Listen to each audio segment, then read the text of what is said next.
Hey guys, welcome back. Quiz 2 is on the horizon. So let's just get right into it. We just finished off on ethers and epoxides. So in terms of oxygen functional groups, we're actually kind of done now. Yay, those guys are giving us so much trouble, right? So we're done with oxygen. We're going to store oxygen away. For this unit, we're coming back to double bonds. You guys might remember from 8A, right? Alkenes. We did a lot of reactions with those. For those of you that may not remember or maybe took this at a different institution, if you're not aware of what alkenes do or what they are, here's just a general idea. You kind of add electrophiles to them and they add them. Okay, and so there were a couple different patterns in adding them, but the whole point is that you can take electrophiles and add them to pi bonds. So if we had like intricate, pi bond systems or whatever, again, just electrophiles, and we just add them. And usually we'll see some kind of addition pattern, right? So for those of you who remember dienes, right? Dienes kind of had interesting reactivity, did things a little bit weird. But whole point is that if I have a pi bond, if I identify the unsaturation, I should be able to add an electrophile to it. So you can imagine the surprise of your chemical ancestors when they get to this particular compound. They don't know what it is, but they get to this compound and they identify that there's an unsaturation, okay? So it identifies an unsaturation, and for reasons that we'll just kind of skip over, they knew it was alkene unsaturations, okay? So they did their test, figure out it's alkene, and like, oh, okay, there's pi bonds in here. So let's go and do our reactions. You add an electrophile to this thing, nothing happens. Okay, so interesting. So we have a pi bond system that's a little unreactive. So what? Let's just heat it up. Let's just do a lot of, some tests on it. Let's see what we can do. You take that same thing and we do like a hydrogenation test. Okay. Very, very typical, right? You just add H2. I mean, if you remember from 118, sorry, not 118, 8, adding hydrogen across a pi bond, right? That would just add 2 H's here. So it's like erasing the pi bond, essentially. Essentially, you're just getting this. But the amount of heat that comes off of this, right? The amount of heat that comes off of this, you can usually measure that, and that will tell you a little bit about how much unsaturation you have. You do this, and if you do that at a very low pressure, so H2 is a gas, so we measure it in like pressure. If you do it at low pressure, right, nothing happens. So this is really weird because usually alkenes, they're not this resilient, right? You don't have to really punch them really hard. But obviously if we heat this up a lot, or if we do a lot of put a lot of pressure in there, you'll get a product. Something comes out of it. You'll get an alkane. So it works. But you have to do a lot of pressure, very, very much a lot of pressure, okay, which is kind of weird. Not usually what you'd expect. Okay. Now that whole heat thing, right? We can measure the heat that comes off the reaction to kind of figure out what it is. Turns out that we can at least figure out that there's 3 unsaturations in this. So essentially, there's like 3 pi bonds in this thing. Okay. And so if I were to take this hypothetical triene, what is this, a hexatriene, right? And I were to take, if I were to hydrogenate this and calculate the energy that comes off of this, right? It's some value. Let's just say it's 100, right? It's 100 kilocal, okay? Kilocal is the energy unit, right? So 100 kilocalories come off this. Well, if I take, again, my mystery compound and I do this reaction, H2, and I calculate again, it doesn't matter the pressure, but I calculate the amount of heat that comes off of this. Interestingly enough, only 90 kilocal come out. So some of you might be thinking, dude, that's only 10. That's like margin of error. Well, trust me, on the kilocal per mole scale, that's actually a big difference. Okay, huge difference. That 10 difference. Okay, if we have a lower amount of kilocal or a lower amount of heat coming off, this energy system or this system has a low energy. It's a lot more stable. So whatever this thing is in here, it's like a hexatriene, but it is a stable version of it, right? It's very, very stable. It's like unusually stable. Okay. Now, the last thing that might be very useful that you might want to know is that this thing, okay, this is my very bad representation of a nose, but if you were to smell this thing, you would think, oh my God, this smells amazing. It is very, very good smelling. Okay. So back in the olden days, our chemical ancestors, they really fought over what this thing was. They had a lot of ideas. And if you want, you can look up what those things look like. But really the most important idea was this one guy's name was Hückel. You might remember Hückel. He made those structures you had to draw in Orgo 1 and probably are the reason why you hate Orgo 1 so much. But Hückel had a dream one night that, if you remember, there's like a snake. I think his name is Ouroboros. Maybe the Greek mythology people can correct me on that if I'm wrong, because that's not my domain of expertise. But the snake that sort of like eats itself, he had a dream about that. And he realized, oh my God, this thing that is eluding us, right? This thing must be a cycle. It must be a hexatriene that's a cycle. It must be a cyclohexatriene. And so this gave birth to the molecule known as benzene, or it gave birth to the idea of it. This was like the first time it was conceptualized. That, yeah, this molecule that is so, elusive, that is so unusually stable, that smells goddamn good, right? That's got to be benzene. It looks like that. Like benzene looks like that, but we're gonna call it benzene. Now, if you ask me, I think Hückel just went to Mochi Nut and picked up one of the donuts and thought, "Oh my God, wouldn't it be cool if a molecule looked like that?" And he just like convinced the whole world that, yeah, actually, okay, I'm drawing a really bad Mochi Nut, but you guys probably know what they look like, right? They look kind of like this. Anyways, it should have been 6 of them, but whatever. If any of you want to draw a better one on your notes and send it to me, that'd be great, right? That's a great idea. Okay. But anyways, benzene is so weirdly, stable. We don't, at least back in the days, they didn't really understand what is it about this molecule, right? What does it have that makes it so unusually stable? Because again, it's not reacting to any electrophile, which doesn't really make sense, because if we have pi bonds, those should be very, very reactive towards electrophiles. It's giving off lower heat than its supposed counterpart, right? The hexatriene.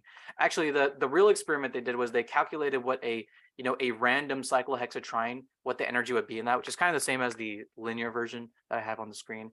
But again, it's going off a lower energy, so it's stable, right? So what is it that what is it that this benzene has that makes it so stable, right? What's the little secret? Well, what if I told you that benzene had that dog in him? Okay, but not like the crazy dog, not like the rabid dog that goes and attacks you and right, bites you, chases you, makes you have childhood trauma, and all that. No, this is a different kind of dog, right? This is a more nicer dog. This is a more like, I have a secret, that nobody knows about. What do dogs look like? Maybe like this. I don't know. Right. But this dog is it has a little secret, right? It knows something that we don't, and that thing is aromaticity. Okay. So what makes benzene so stable? It's this concept that we have given the name aromaticity, and it is going to be the subject of the video today. This dog we shall call shebenzene, or shebenzene, I guess. Actually, it'd be really fun. Here's a fun thing we can do. I know that we've been trying to make emotes for the server. Maybe everyone can send in submissions of a better shebenzene, because this is not the nicest one, right? Or shebenzene might be better. Shebenzene, whatever we want to call it. This can be like we can make an e-coin out of this. Collapse the Bitcoin market with it. But yeah, let's do that. That'd be a lot of fun. Let's everyone send in a submission of that, or the Mochi Nut thing. That'd be pretty funny too. Like, I don't know, somehow make it look like a benzene or something. I don't know. Just ideas, right? Just ideas, just to have some fun. Okay. Anyways, aromaticity. So what is it? A long time ago, again, your chemical ancestors came up with sort of a priority, sort of a list of criteria that you need for aromaticity. And unfortunately, to this day, students have to learn it and know exactly what it does. I'm here to make this list a little easier to digest and to understand. So there's 4 criteria that comes to play in aromaticity, and we'll kind of study it on benzene, and then we'll look at other examples and how to sort of assess those examples. But the 4 criteria are as follows. First thing is that it's got to be a ring. So interestingly enough, anything that's aromatic has to be a ring. So if you're ever asked, right, a linear molecule versus a ring molecule, the ring molecule always wins, right? Between which one is aromatic. Not to say that all rings are aromatic, but it has to be at least a ring. So usually, when this question is asked on quizzes, you're always given 4 rings or 5 rings, because this is the easiest thing in the world to tell, right? No level of understanding is really required for knowing if something's a ring or not, because you just look at it. Okay. Now, 2, I'm gonna put a star next to it, because 2 is usually one of the hardest. Of the 4 criteria, it's one of the ones that's tested the most, and it's one of the hardest things to see. Okay, conjugation. Okay, or really, I should say fully conjugated. That's what I should say. Okay, so what does that mean? What that means is that all around the benzene ring, there's going to be p orbitals, or all around the ring system that you're looking at, there should be p orbitals all around it. It is fully conjugated. All atoms have p orbitals. Okay.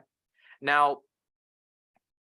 in the case of benzene, all these are carbon, but it could really be any atom. So I want you guys to kind of erase the generality of, or sort of erase the specificity of carbon and think of it as more general. As long as there's an atom in the ring and it has a p orbital, it can count towards conjugation.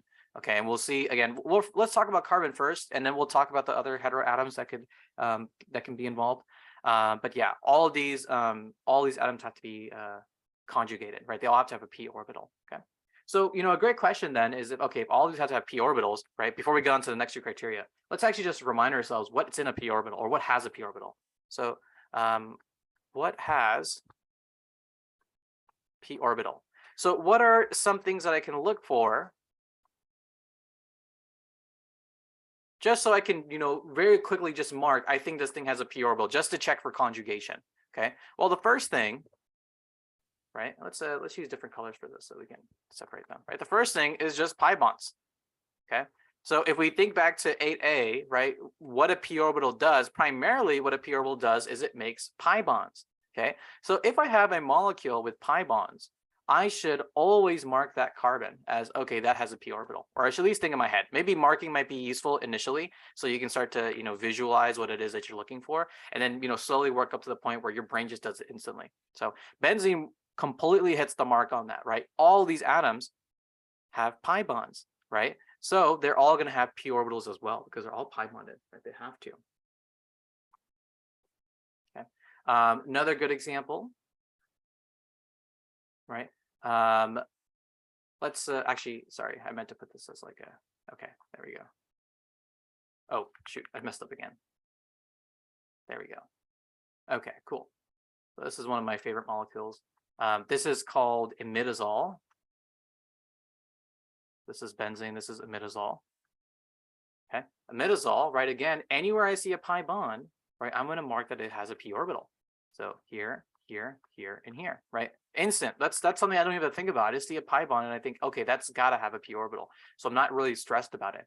Now we'll come back to whether or not this nitrogen has one. Again, all we're really trying to identify is, do we have a pi bond? And if we do, if we have a pi bond, if we do, what does it mean? It means to have a p orbital. Okay. Again, that idea that it doesn't have to be carbon, it could be really anything, right? It could be nitrogen, it could be oxygen, it can be sulfur. As long as it's there, it's pi bonded, right? It has a p orbital. Last one before we kind of move on, I guess, is we could do this one here, right? Again, anywhere I see a pi bond, I'm instantly thinking that's a p orbital, right? I'm not hesitating. I'm instantly thinking that. So great. So first thing first, always look for the pi bonds, easiest thing to look for, right? But in these last two examples, so this is known as a tropylium ion or tropylium cation, right? We have the introduction of two new things that could potentially have a p orbital. Of the two, one is easier to talk about next, and that is going to be carbocations. Carbocations also have p orbitals, okay? Because carbocations are sp2 hybridized, so sp2C+. Okay, so anytime you see a cation, don't hesitate. You know that's going to have a p orbital. So let's take this system here, right? Again, I see pi bonds, so I instantly think, okay, pi bond there, pi bond there, pi bond there, pi bond there. And then, hey, look at that, I have a pi bond here. Or sorry, I have a p orbital here because this is a cation. So I know that that's going to count. Okay, so I know that that also counts. It has a p orbital. I'm not at all afraid of that. Okay, tropylium again also counts because it's there. What's another example we can do? Oops. Okay, let's do this. Right.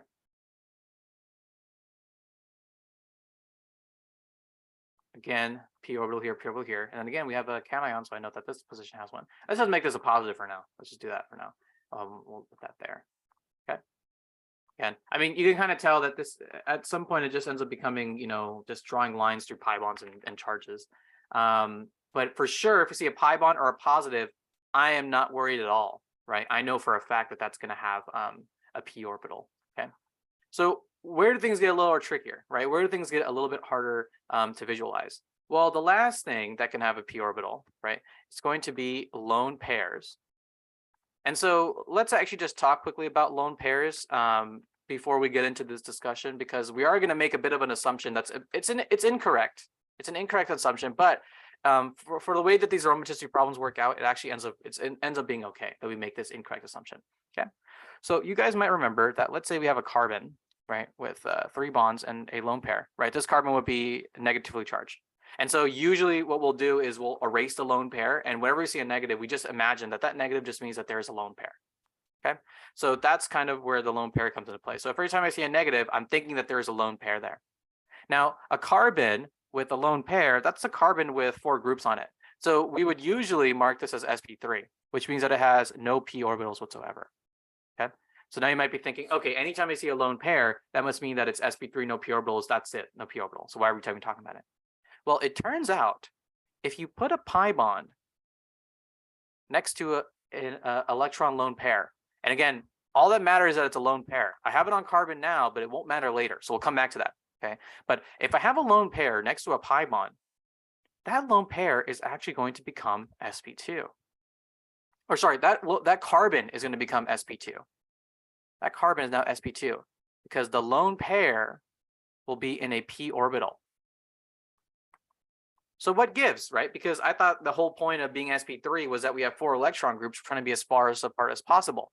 Why is it now that this lone pair wants to be in a p orbital? That, kind of scrunches up the geometry. Well, a lone pair next to a pi bond, right? So remember, pi bonds have p orbitals. So let's mark them, right? If I have a lone pair next to this pi bond, well, hey, guess what? That lone pair can now resonate. So whenever you have a lone pair, maybe we can put a little bit of an addendum here, right? If that lone pair can resonate, it's going to be in a p orbital for sure, okay? Because resonance introduces stability, right? Remember, electrons they're not static. They don't like staying on an atom. They like to diffuse. They like to move around. They like to they're sort of like little race cars in their own little like NASCAR, right? They're always turning left, except in this case, turning left just means they're resonating through a p orbital. Okay, so anytime a lone pair is next to a pi bond, right, we will assume. I mean, we don't have to assume. We know it's resonating. Now, for the sake of the exercise, I think that just means that anytime you see a lone pair, you can just draw a line through it, right? Just draw a line through it. It won't hurt you because any example where aromaticity test fails, even if the lone pair didn't resonate, right, there was always usually something else that messed it up. So for example, let's say that I had this example here, and you were just marking your p orbital. So you marked it here, here for sure, and then you just marked it on the lone pair, right? Yeah, that lone pair isn't even resonating in the first place, so it's not in a p orbital, but we already had 2 issues, right? We had this carbon and this carbon. So you'll already have something else that kind of breaks the rule anyways. So it's okay to just mark them as having a p orbital just for the time being, because in the cases where they do work, right, where they are conjugated, right, they will be in p orbitals. So in this case, right, if I mark this and then I mark these guys, right, it's okay that I mark that the lone pair is in a p orbital because it was next to a pi bond anyways, it's conjugated. So for sure, this is in a p orbital. So I have nothing to worry about. This counts towards moving on to the next criteria. Okay. So 3 things, right? Pi bonds, again, they just make up are made up of p orbitals. So for sure, they're gonna count as having a p orbital. sp2 carbon, so carbocations, 100%, right? I mean, the only other version of an sp2 carbon is a pi bonded carbon, right? So that totally counts.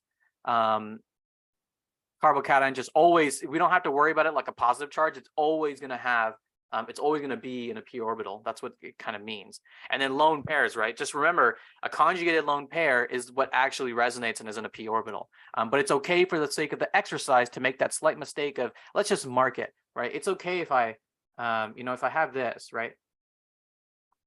Actually, this example, well, actually, yeah. This example, well, this one actually just conjugates in general. So how can I draw something that, okay, yeah, let's just do something like this, right? It's okay to mark that this has a p orbital, right? And then to mark this guy, and then this guy. Totally fine to do that because there was already an issue anyways, right? These guys are already going to tell us that this has nothing to do with aromaticity whatsoever. Okay, so whatever, right? Just mark it for the sake of, seeing it or having it there. Okay. Now, like I mentioned before, and I guess I should have talked about this. I kind of forgot. Again, identity of the atom doesn't matter. So I could take this cycle here, and let's say that I change it for an oxygen.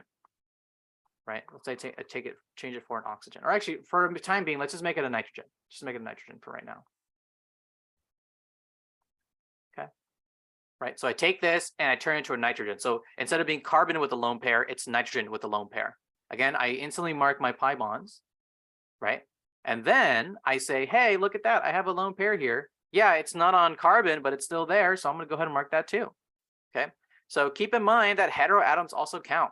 So I'll even add another extra thing here. Heteroatom lone pairs count.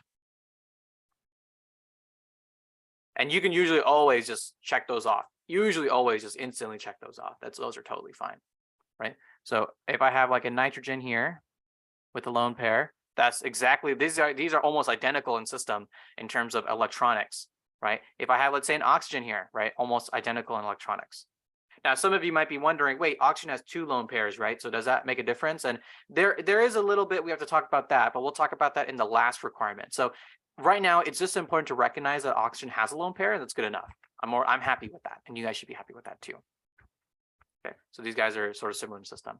Again, the heteroatom has to have a lone pair, right? So let's say that I took this nitrogen and I gave it a bond like this one, and I put up, this is now positive charge, or let's say that I mean, you couldn't really do this with oxygen. So let's just focus on nitrogen. If nitrogen doesn't have a lone pair, right, it has no reason to conjugate, right? It has no reason to have a p orbital. So this nitrogen's sp3, and it's always going to be sp3. So no conjugation there. I can say the same thing here too. Let's say that I took this nitrogen and I put like 2 groups on it, so that now it's a positive like this. That is never going to conjugate to anything. I mean, I don't know why I put the line there. Put it here so it's not confusing, right? So now it's positive. This is never, ever, ever conjugating. This is not a conjugated system. Okay, so the lone pair is pretty important. Okay, so have a pi bond or have a lone pair, right? Or just be a carbocation. That's kind of the thing there. Now, I'm not sure if you guys were tested on this, so check your notes. But there is one sneaky guy that kind of falls into this. In the sp2c plus category, borane actually counts as an sp2 carbocation. So for those of you that don't remember from Gen Chem or from Argon 1, that's okay. Boron is to the left of carbon. So boron has 1 less valency than carbon. So when borane makes bonds, it only ever makes 3. That means that borane is isoelectronic, or the same as a carbocation, where carbon only has 3 bonds. But when carbon has 3 bonds, it's positive. We don't show a positive here, but it's essentially the same thing. It's implying the same sort of reactivity, the same sort of sensitivity to electrons. So borane, anytime you see borane, that also, like, it doesn't have to be BH3. It can also just be B. So let's say I just saw B here. Let's say I just saw a borane there. That is a carbocation. That is a carbocation. There's no lone pair there, but there is an empty p orbital. So this does count, right? That counts as an empty p orbital like a carbocation. Okay, cool. So what has a p orbital? All these things have p orbitals, right? And again, we'll do some practice together because really with aromaticity, it's doing a bunch of practice to see it. Just getting idea of what is allowed, right, is really the important thing here. Okay, cool. So that's fully conjugation. The next rule, also, this is sort of an interesting one, but it needs to be a planar system.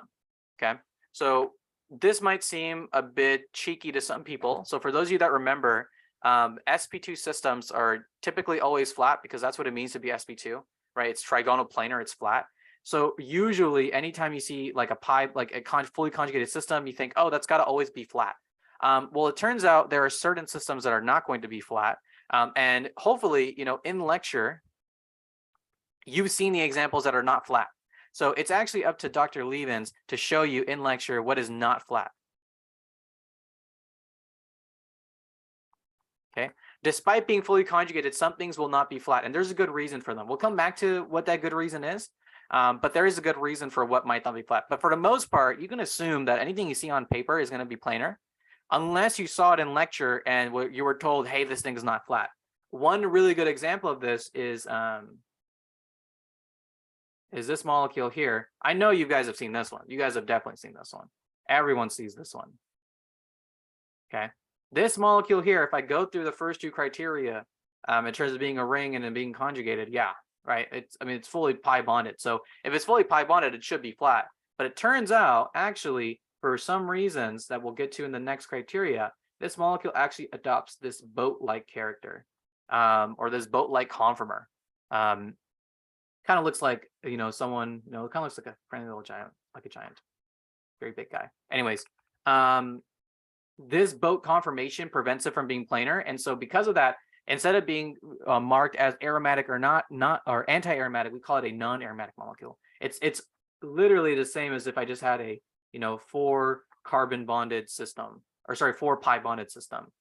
These are essentially the same in reactivity. There's no difference. They will react the same. Okay. So again, we'll come back to some good examples of planarity once we talk about, or non-planarity once we talk about the last criteria and really get through it. But for the time being, just looking at your lecture notes, anything that she told you was not planar, write it down on your note card so that when you see it on the exam, it's an easy, like you just say it's not, right? Cool. So now the last criteria here is by far the most important, and also in tie with number 2 as being hard to see, because it's more of hard to count, really. It's counting that's the issue here. But the last one is the Huckels rule. Okay, so Hückel figured out that this is a ring. Hückel figured out what has to be in the ring to sort of make this work. So Huckel's rule states that if a system is aromatic, the total number of pi electrons, or p orbital electrons, okay, or electrons in p orbitals, has to be equal to 4n plus 2, where n is equal to some whole number. Okay.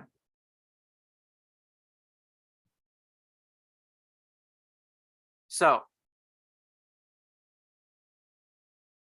if I have some number of pi electrons in here, right? So in the case of benzene, I have 3 pi bonds, right? If you have a pi bond, that equals 2 electrons. If you have a lone pair, right, that equals 2 electrons, okay? If I count the total number of pi bond electrons, or a lone pair electrons in the benzene ring that are in the pi system, right, I have 2, 4, and then 6 electrons. If I set 4n plus 2 equal to 6, right, and n solves for a whole number 0, 1, 2, 3, 4, 5, right, then benzene is aromatic, or it's considered an aromatic system, right? And so obviously we know benzene is aromatic, and this does solve for it. This just solves for it when n is equal to 1. Okay, so when n is equal to 1, right, we get 6. So that's how you use the Huckel's rule formula. But if for people like me who don't like to do a lot of math, or don't want to have to do this on a quiz, what you can also do in your note card is then just write the number of electrons you need in a pi system to be aromatic. That would be just doing something like this. So when this is 0, right, when n is 0, 4 is then 0. This is just 2. So it's 2, and then just add 4. 6, 10, 14, 18, blah, blah, blah, blah, blah. I don't think you'll ever go past 18. I don't think you'll ever go past 18. Even actually, I don't even think you'll go past 14. Okay. But these are the magic numbers. These are your aromaticity numbers. This is how many pi electrons need to be in a system. So another way to say this, if pi electrons are kind of, an elusive term or a difficult term to digest, you can also think of resonating electrons. Okay. This needs to be the total number of resonating electrons in order for there to be aromaticity. Okay. So this is the aromatic. These are the aromatic numbers, right? These are the number of resonating electrons that have to be available. Okay. Now, on the side of that, then we have something called the anti-Huckel's rule, which describes systems that are anti-aromatic. So if aromaticity is the poster child, the epitome of stability, anti-aromaticity then is the opposite of that. And that is just when a number of pi electrons satisfies 4n. So if I want to do the same plugging in of values, I mean, 4n, this is just multiples of 4, right? So anytime you have a multiple of 4, right, you're going to have anti-aromaticity. So you can imagine, I guess 0 counts, which is kind of funny. I don't know how you'd have 0 pi electrons. That just wouldn't even be a conjugated system in general. But anyways, 4, 8, 12, 16. You can kind of see these numbers kind of fit in between the aromatic numbers, right? It goes aromatic, then anti-aromatic, aromatic, then anti-aromatic. So notice the power of having 1 pi electron. The power of 1 pi electron, 2 pi electrons. The power of 2 pi electrons or 1 pi bond completely controls if your system is anti or aromatic. Kind of insane, right? So it's like 2 electrons can literally ruin the party, which kind of sucks. But yeah, So this is, again, by far the most important rule. And with 2 and 4 are going to be the ones you're tested on the most, right? Your ability to recognize fully conjugation, which I think actually once you do a little bit of practice, it's really easy to get this down. So maybe 2 is not too bad, but then 4 is really where you got to start, really got to do a lot of practice on knowing when to count pi electrons and when not to. I think a really useful trick is the knowing that it's a resonating electron, because we're going to see some systems where they're going to be electron lone pairs that we're not going to touch because they might not actually be resonating. Okay, cool. So let's just look at a little bit of Huckel's rule practice, and then we'll get on. I have a practice sheet that we can do. And actually, you know what I'll do is I'll put it in the Discord too. So if you guys want, you can do that practice sheet first, like pause the video now and do it, and then, or pause the video once we get through like some preliminary discussion, and then you guys can do it and we can do it together. Okay, so Huckel's rule. Okay, so again, if we just start on simple systems, let's just start with carbon systems first, right? Again, benzene totally works. I mean, if we want to quickly go through the 3 criteria, it's a ring, fully conjugated. Again, assume it's planar unless you were told in class this isn't, or you were given a reason why something like this wouldn't be planar. And then we just going to count the total number of pi electrons. Okay, or our addendum here, resonating electrons. I feel like I'm using that term wrong. If there's anyone here that's really good at English language and I'm using that term wrong, please let me know. I don't want, if you guys have seen Glass Onion, sometimes I feel like the guy that owns that mansion who just kind of says words because they sound cool.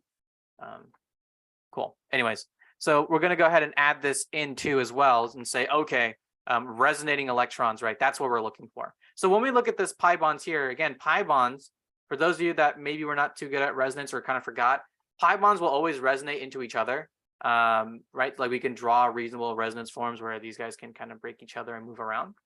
So we know that those guys are always going to be resonating. So a good little trick rule of thumb is anytime you see a pi bond, right? Don't hesitate. Pi bonds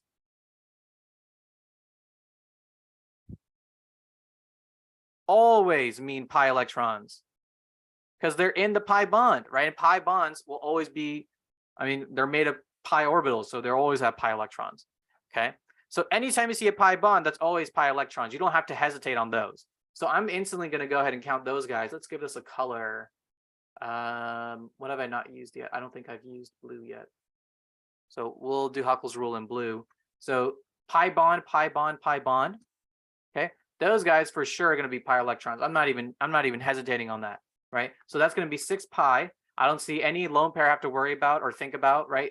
And we won't really talk about those just quite yet. Just pi bonds for the time being.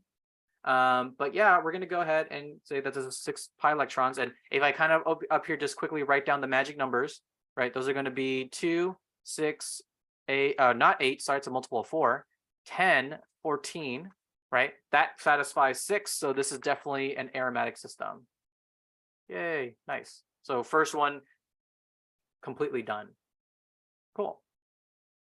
So let's say then I take benzene and I start to mess around with it, right? Let's say that I put a plus and a minus here. Okay. So I've just taken the ring and I've kind of taken one pi bond and I've just kind of changed it into a plus and a minus, right? Let's try to use Huckel's rule here. So first off, again, let's just convince ourselves that the other 3 are fine. So completely conjugated on the p orbitals, on the pi bonds, there's p orbitals there. Remember, carbocations always have p orbitals. And then anytime I see a lone pair, I'm just going to mark it, right? As long as it's next to another pi bond or another p orbital, this is going to be fine, and it is. So this is fully conjugated. That totally works. So I don't have to worry about the second criteria being broken. In terms of planarity, assume unless you've seen it in class saying that it's not. Okay. And now let's just do Huckel's rule. So again, the ones that I'm never going to hesitate on are the pi bonds. Those guys are always going to be pi electrons. Okay, so I'm going to mark those instantly. Okay, those atoms have now contributed their pi electrons. Carbocations have no electrons. No electrons. So don't count any for them. They do have p orbitals, so they conjugate, but no electrons. That's the whole point of a positive. So they're not going to contribute anything. This anion, right, again, represents 2 electron lone pairs. And this electron lone pair, right, if I wanted to, it can resonate. So I definitely am going to contribute this lone pair in, right? This is going to count as 2 electrons. So I get 4 pi electrons from the pi bond plus the 2 that I got from the lone pair. This equals 6 pi.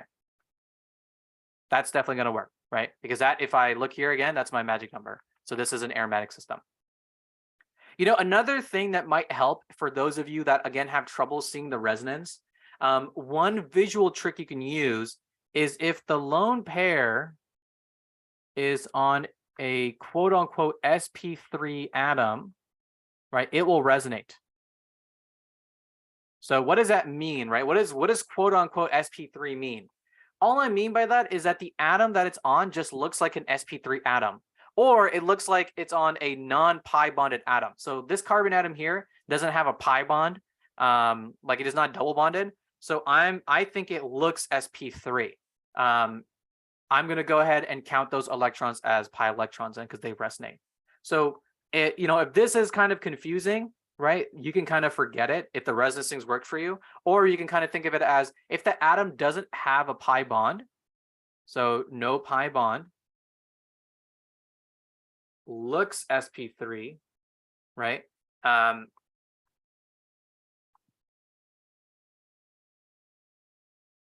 So no pi bond, it looks sp3. That lone pair is going to count towards resonance. Okay. We'll in a bit see an example of the opposite of that, right? So that we can kind of see why this rule works or why it might be helpful. But that's another way you can figure out. Okay, yeah, this pi bond, or sorry, these electrons, they're pi electrons that count. Okay, so that's 6 pi. That's great. So it works. So then let's take this system and let me do a little trick on this. Let me go ahead and then turn this into a positive. Okay. Now, I think it's actually totally possible that you guys can tell me immediately whether this is aromatic or not because of something I said earlier. Maybe it's something I said on the last page. But it's okay if you can't. There's no race here, right? Again, the whole point of this video is for learning, right? If you're here but you're not learning, that just means you're really smart and maybe you don't need my help. But if you're here and you're learning, right, then that's great, right? If you're here and you're here to listen and learn more, that's always a nice thing. Okay. So if I look at this system, I can go ahead and run through the same criteria, or maybe I can use something I said earlier to kind of help me figure out exactly what this is. Okay, so let's just do the first one first. So if I look at this, there's pi bonds here, so there's definitely p orbitals there. If I look at these cations, again, cations are always indicative of a p orbital, so this is still fully conjugated. That works. Again, assuming it's fully, I'm going to just, for the time being, just assume it is planar, because I wasn't told that it wasn't planar early on. Now, finally, let's do pi count. Let's do pi electron count. Let's do Huckel's rule. So again, I instantly cover these guys because, hey, those are pi electrons. Right? Those are pi bonds. Right? So that's going to be 4 from the pi bonds. Okay, so 4 pi electrons right there. And then again, when it comes to cations, electrons don't count. Right? There's no electrons there. That's the whole reason why they're cations. Don't count any electrons for cations, right? Those are 0. So I have a total of 4 pi electrons in the system. When I look at my magic numbers, none of these are 4. So this cannot be an aromatic molecule. So, oh, wow. So finally, an example where I don't have an aromatic molecule. Okay. Now, if we do look back on here, right? Sorry, back more page, right? There is something that does satisfy. It satisfies the anti-Hückel rule. So 4n, right? It's a multiple of 4. So this is actually going to be an anti-aromatic molecule, which kind of sucks. That means that this system is incredibly unstable, super unstable. But here's a really cool thing you could have done earlier that helped you out super fast. Like you could have seen this and this and instantly known which one was which, right? Remember, I mentioned that thing really quickly, that it takes 2 electrons to ruin the party, right? Because if you kind of look, it goes 2 is aromatic, 4 anti, 6 aromatic, 8 anti, 10 aromatic, 12 anti. It's a difference of 2. So if you already know what one system is, right, whether it's anti or aromatic, and you add 2 or you subtract 2 electrons from it, either direction, doesn't matter. You can add 2 or you can subtract 2. You've suddenly flipped whatever it's going to be. So this was 6 pi electrons. I subtracted 2, right? Subtracting 2 electrons turned it into an anti-aromatic molecule, right? I could have also taken the same system, but added 2 electrons. Again, I've changed this by 2 electrons, right? Turned a positive into a minus. This is also going to be anti. So these 2 molecules we can figure out instantly are anti simply because we had figured out what this one was. This was an aromatic molecule. So the difference of 2 electrons can help out. Not to say that on your exam you might get 2 molecules exactly the same and one changes or doesn't, but maybe, right? Maybe on the exam you're having a hard time understanding an example, Like I don't know, maybe on the exam you're worried and you're like, oh my God, I for the life of me just cannot, you know, I'm just tripping up on this anion, right? I don't know what to do with this anion. So just change it into the cation, right? Maybe the cation's easier because you just remember, oh, right, I can do this. Those have, oh, I'm using the wrong color. Right, you're thinking, okay, those have pi bonds, so I instantly count those. And then there's a cation here, so I know that there's a p orbital but no pi bond. Well, this here only has 2 pi bonds, right? So 4 electrons. The cation doesn't include anything, so don't count it. So this is for sure going to be anti-aromatic, right? Now, over here on this hand, right, if we're adding 2 electrons into the system, so we're going to 6 pi, right? That's just automatically going to be an aromatic molecule. I don't have to really worry about that or stress about that. Okay, cool. So cool little trick, right, is if you're doing practice or if you on the quiz, right, just 2 electrons, all it takes to switch the preference, right, from anti to aromatic. Okay. Now, since we're on the topic of anti-aromatics in general, there is one thing I will mention in terms of the planarity thing. So I'll just quickly go on the next page here and just talk a little bit about planarity. Sorry, I apologize if it feels like I'm jumping all over the place. I might be. Usually what I do is I do 2 runs of this. I do like one like silent run kind of where I talk through my brain on things that I want to do. I have a page of notes. I don't know if you noticed, but even your lecturers have notes. Everyone should have notes if they're going to make a video. But this time I just kind of went in straight with nothing. So this is a bit more disorganized. I apologize. Future videos won't be like this. But since we're already going to talk about anti-aromatic, let's just talk a little about planarity. There's just one thing you need to know about planarity that will help you out. Anti-aromatic molecules that are usually larger than 5, I think it's like 5 or larger in ring size, instantly become non-aromatic or non-planar. Sorry, I should say this. So they're non-planar. Okay, and the reason for it is because they're anti-aromatic, right? Again, if aromaticity is the epitome of stability, then anti-aromaticity is the epitome of instability. These guys are insanely unstable. They hate being themselves. So they will do anything in their power to force themselves out of that anti-aromaticity. The easiest way to do it is to break your conjugation or become unplanar. So you guys might remember this example we went over earlier. I know you've talked about this one in class. This one for sure you guys have talked about in class. There's no way you haven't. Cyclotetraoctene, I think. Or cyclooctatetrene, maybe. I don't know, whatever. Anyways, this guy here, if we do the pi count on it, right, again, we can quickly just convince ourselves it's fully conjugated. So that's there. If I look at the pi count, again, pi bonds always count, right? There are 8 pi electrons. That is a multiple of 4, so it is anti-aromatic. So rather than sitting, laying down and just staying anti-aromatic, what this does is it puckers up, right? It puckers up. And by puckering up on the sides like that, what it does is it breaks the conjugation. So one thing, again, why was the planarity thing so important is because planarity is how we get conjugation. You have to be flat to be conjugated. If I have these perpendicular p orbitals, these guys are actually not going to conjugate. So conjugation is not available here. It's not available here. It's not available, at anywhere where we have this little kink going up, right? That puckering, there's no conjugation. So anti-aromatic molecules that are usually sufficiently large, so about, I think, 5 or larger, they have the ability to not, to unconjugate, to non-planarize themselves. Another good example of this is if I have a 6-membered ring, like this one here. Okay. Again, if we do the sort of planarity check, or sorry, the conjugation check, I can do. Shoot, what was the color I used? I think it was this. Right. There's a pi bond here, here, here, here. So I know that for sure those are conjugated, or sorry, have p orbitals. And then again, if there's ever an anion or a lone pair, just go ahead and just mark it, just for the time being, just mark it, right? As long as they're next to a p orbital, we know that there's going to be one there, right? So for sure, this is fully conjugated if it has to be, right? But when I do the pi count, again, pi bonds for sure are going to have p orbitals.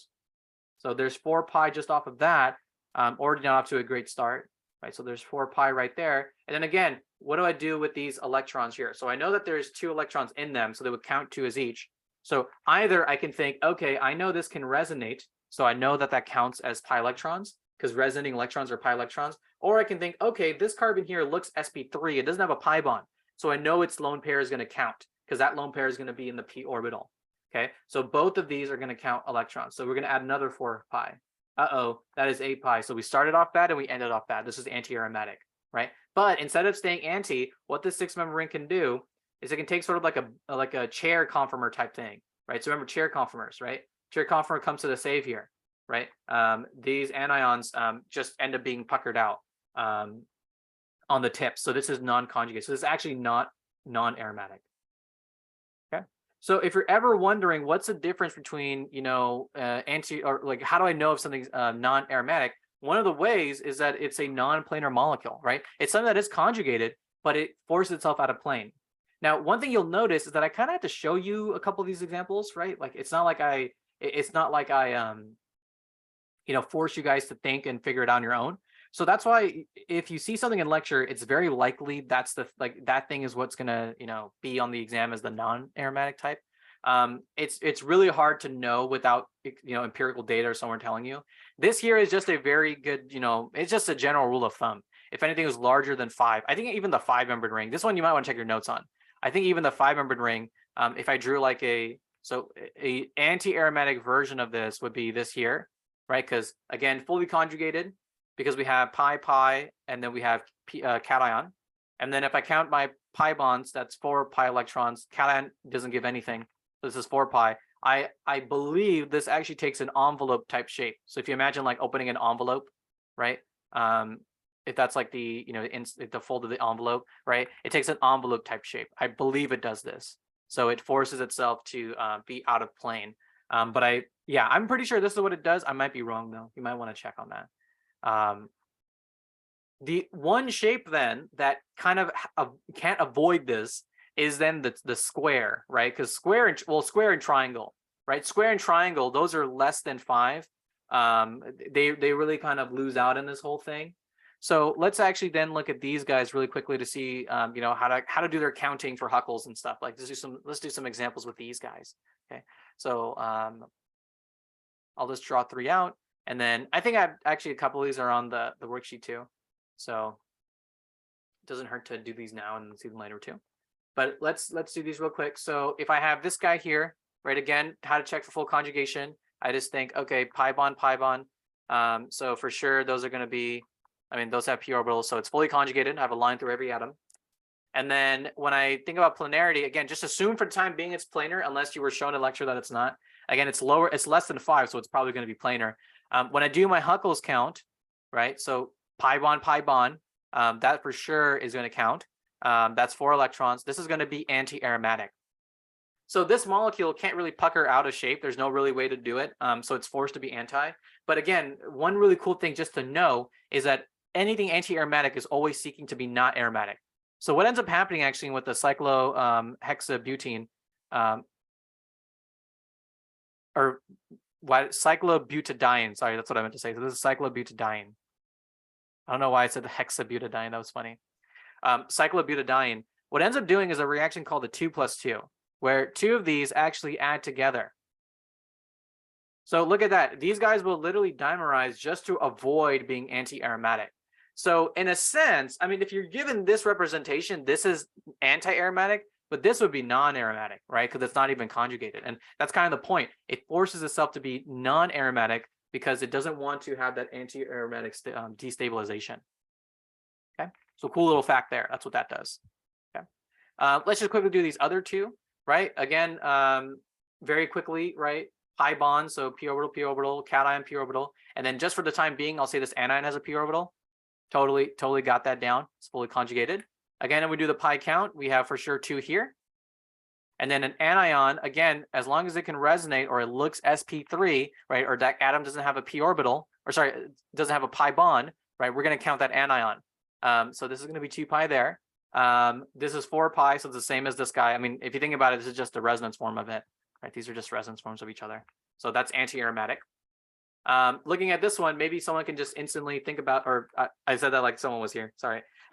Maybe you guys can instantly think about what this is, right? When I do the conjugation check, p orbital, uh-oh, sp3 atom. So this is actually non-aromatic because it's not even conjugated in the first place. Okay. I include that because it's very likely you might get something like that on an exam where you have to just identify it's not aromatic, right? So don't forget, if you see an sp3 atom, instantly cross it out and then cross out the whole thing. Just call it non-aromatic. Don't waste your time, right? Cool. All right. So hopefully now you guys have a good idea of how to do these, carbon systems. So these carbon systems. There's one last carbon system I just want to talk about because I've been kind of alluding to it. I just haven't done it yet. But let's say that I have this system here where we have a positive charge here, a minus charge here. And then I have a minus charge here. Okay. So we did a system earlier that was very similar to this, right? We did a system where I just took a pi bond and I turned to a positive and a minus, right? And this wasn't too bad. But the conjugation check went very smooth, right? Pi bond, pi bond, pi bond, pi bond. So those p orbitals there. Cation has a p orbital, and then just for the sake of it, just give the lone pair, the anion, a p orbital. Since it's next to a p orbital, it'll be in a p orbital anyway, so it's fully conjugated. And then when I did the Huckels rule, right? Again, these guys obviously always count 2 pi electrons each, so there's going to be 4. And then cation gives nothing, so don't count anything for that.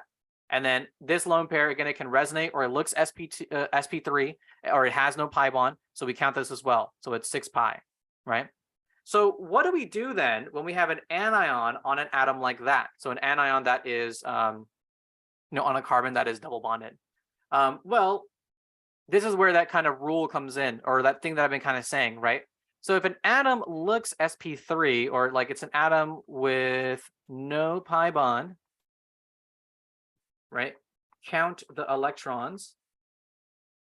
If we have a lone pair on an atom that is, right, pi bonded, so this atom with pi bond,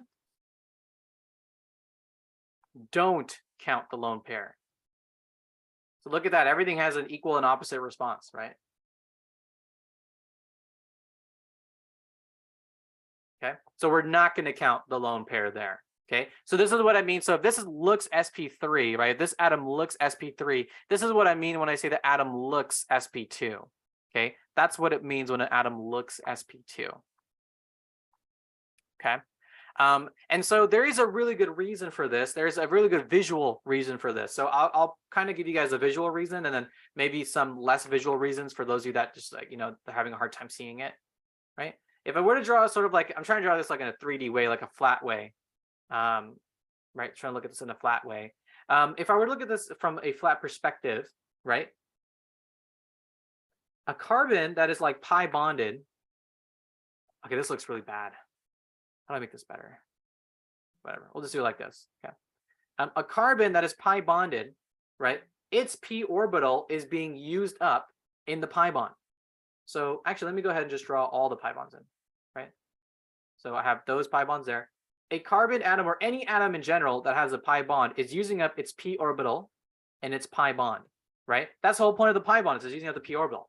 So if I have any lone pair, right, that's on that pi bonded atom, right? So for example, let's say I have a lone pair on this carbon here, or let's put on this carbon here, right? Actually, no, this one will be easier. So let's say there's a lone pair on this carbon here. That lone pair can't be in a p orbital, right? It cannot be in a p orbital because the p orbital is already being used up by the pi bond.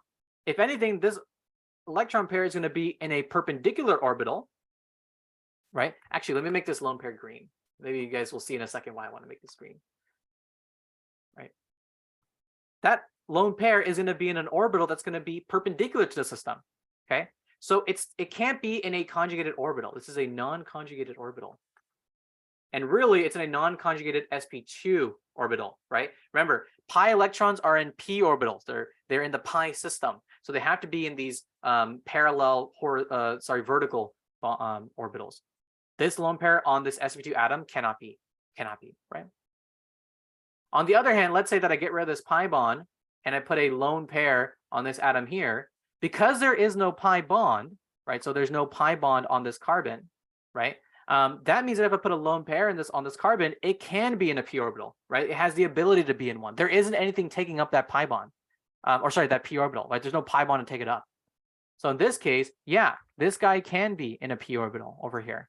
And so that's why when an atom looks sp3, right, we say that its lone pair can resonate and it therefore is a pi electron. But the atom is already, if it looks sp2, its pi bond is using up that p orbital, right? So it doesn't have, the lone pair is not a pi electron. Okay. Now the reason why I wanted to make this green is because it kind of looks like a turtle. Right. Or I guess that looks like a ladybug. I don't know. Anyways, cool little thing there. Cool. So again, I apologize if that's like difficult to understand. I know this can be a little bit hard to understand. It's not the easiest thing in the world, but I think once you start to do a little bit of practice and you start to see the patterns, it starts to come into second nature what you can count and what you can't. And again, that's the whole point of like the second half of this video is we'll do a little bit of practice that I made for this. Okay, cool. So if an atom has no pi bond but it has a lone pair, we're going to count it. If it does already have a pi bond, right? Think about it this way, right? We've already counted the pi electrons on that atom by doing that, right? We've already said, hey, your pi electrons are right there. So an atom can only contribute pi electrons once, right? This guy's already contributed. So we're not even going to worry about the anion. That's almost like not even there, right? We'll count that and we'll count this guy, right? That's 6 electrons. This is going to be an aromatic molecule. Okay, just like this one. So these two are essentially the same. It's just that we deprotonated. We just put an anion here, but that didn't even really matter. Okay, cool. So with that being said, that's our carbon-carbon systems, right? Just only carbon atoms and kind of how to think about the electrons, right?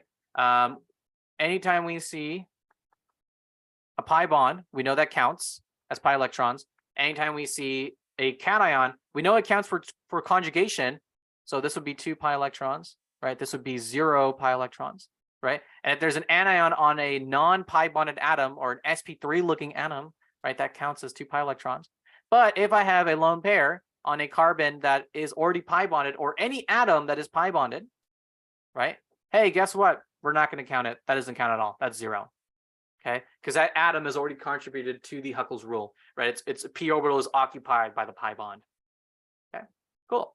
So all there is left to do then is take these systems and then just apply it to non-carbon systems. So let's say I take carbon, right? The carbon-carbon benzene, and I just change one of the carbons for a nitrogen. Right, let's say I do that. Right? How does this change any of my rules, or what does this change? Well, it changed nothing actually. All I did is I took carbon and turned it into a nitrogen. Okay. So if I wanted to do my Huckel's count, I mean, it's still the same idea, right? I guess if we want to check conjugation, we do that too, right? We can check it here, check here and here, right? That there is p orbitals, right? So we'd say, hey, I have anywhere I have a pi bond, there's a p orbital. So all these are pi bonded, so it's completely conjugated, right? Then I just do Huckel's rules count, which again is just saying, okay, I have a pi bond here, so that's 2 electrons, pi bond here, 2 electrons, pi bond here, that's 2 electrons, right? And that is 6 electrons. Again, if the atom looks sp2 or it already has a pi bond, this lone pair here, we're not going to count it, right? Another way to think about it again is that this nitrogen is already contributed to the Huckel's rule, right? By using that pi bond. It can only contribute once. Once you've contributed, you're not going to contribute once again. Okay, so this nitrogen, this nitrogen compound, this is called pyridine, by the way. It is an aromatic compound. Now, one really cool thing about pyridine, not really cool thing, we call these molecules aromatic because most of them tend to smell good. Benzene smells great, by the way. Benzene smells amazing, amazing, absolutely amazing. You smell it and you feel like you're in bliss. It feels like stars and fairies and stuff. Pyridine smells like death. Pyridine smells terrible. When you smell it, you're not supposed to be smelling it. So I guess aromatic, just when you think aromatic, don't really think that it smells amazing. It just smells very powerful. Pyridine smells powerfully like death. It does not smell good at all. I hate it. I hate it when I get it in my nose. It's a very common solvent because it's aromatic. And it's also a very good base because of its lone pair. Terrible, absolutely terrible. I hate it. And you guys should hate it too. Okay, so this smells so great. So happy with life.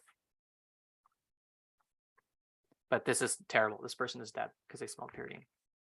Funny story, actually, benzene's a carcinogen. So benzene smells really sweet. My mentor in lab once told me that he was doing a reaction with benzene as a solvent, and the lab was smelling really sweet because of the benzene. And someone ran into the lab like, "Hey, do you smell that sweet thing?" And they're like, "Yeah, it's the benzene." They're like, "Run! You need to get out of this lab immediately." Benzene is a carcinogen. It chelates with your DNA. So if any of you from like, want to study that kind of stuff, benzene, kind of messes around with the DNA, it'll kill you too. So both things will kill you, but benzene will kill you while smelling great. Pyridine kills you by just smelling terrible, and you feel terrible. Cool. So little story time of the day. Yeah, cool. All right. So then actually, let's do another thing. Let me take this pyridine, and let me just take another carbon and turn it into another nitrogen. Okay. So this is pyrimidine. Some of you guys might recognize that name, right? We have DNA bases that are called pyrimidine bases because they are derivatives of pyrimidine. You can imagine in some of these places where we'd have like carbonyls instead of pi bonds. That's where it comes from, right? So pyrimidine. What would pyrimidine be? Maybe we already know because we know pyrimidine exists. Maybe we do know what it is, but what would it be? Again, conjugation is on point, right? Anywhere I see a pi bond, I know it's conjugated, so it's fully conjugated. And again, when I do Huckel's count, I count a pi bond for each of these atoms. Once again, these lone pairs, because they're on atoms that look sp2, or you can think that those nitrogens have already contributed with their pi bond, right? We're not going to count them. This is 6 pi. So it really doesn't matter if I keep changing out these atoms for some different atom. Theoretically, there is a benzene type ring, right, that looks like this. So this here, by the way, I don't know if you guys know this, but nitrogens, whenever you have a bunch of nitrogens in a molecule, it's considered a very explosive molecule because it can release N2. This probably never exists because it instantly explodes into like 3 N2s, right? N2 here, N2 here, N2 here. Probably just implodes, right? But theoretically, there is an aromatic molecule that looks like this, that is aromatic because, hey, no matter how many times I replace a carbon with any atom, right? Always we're going to satisfy those 6 electrons because the pi bonds are there. It doesn't matter how many lone pairs this thing has. Those lone pairs are never going to contribute. So we can call this enzene, I guess. And enzene is probably highly explosive. Probably highly explosive. Very, very explosive. Again, because anytime you have a bunch of nitrogens, usually you want to counteract nitrogens with carbons. That's how you prevent it from like exploding. This thing would probably, the second you make it, it would explode. No matter, it's not on the degree of aromaticity. It's not that aromatic. It's barely aromatic, just because of Huckel's rule. Okay. We can also say the same thing if I took this and I, instead of a nitrogen, I put an oxygen in there, right? This oxygen would be positively charged, it has 3 bonds, but same idea, right? It doesn't even matter because there's always going to be 3 pi bonds on these 6 atoms. And it doesn't matter how many lone pairs there are, right? I mean, this only has 1, but it wouldn't have mattered anyway. It got none, 2, or 0, right? This was always going to be aromatic. So here's a really good rule of thumb that I like to use. If you ever have like a 6-membered ring with alternating pi bonds like benzene, but there's just different random atoms in it, that ring is always just going to be aromatic. Again, it doesn't matter what's in it. So another great example of this is this is called inorganic benzene. Okay, because it is essentially just it's no carbon atom. So it's basically taking this concept but making it like actually real. It's called inorganic benzene. This compound here uses boranes, which is totally fine. Oops, sorry, it looked like this. It's totally fine because again, all that matters is that there's a pi bond here, pi bond here, pi bond here. So conjugation is totally in effect, right? Conjugation is totally in effect there. And again, in terms of lone pairs, who cares about lone pairs, right? Because everything is already contributed, right? Yes, there's 3 lone pairs here, but hey, we've already contributed on the pi bonds to the Huckel's rule. Okay, so inorganic benzene. And I mean, it's called benzene, so it's aromatic. So good rule of thumb is if you have the benzene shape, we just have different heteroatoms on it, it's still aromatic, right? You don't have to stress about it. If it looks like benzene, it probably is aromatic. Cool. So then let's take this on to 5-membered systems, right? Or systems where we can take a carbon atom and change it for a heteroatom, but maybe it's not exactly, pi bonded already. So this here is called cyclopentadiene.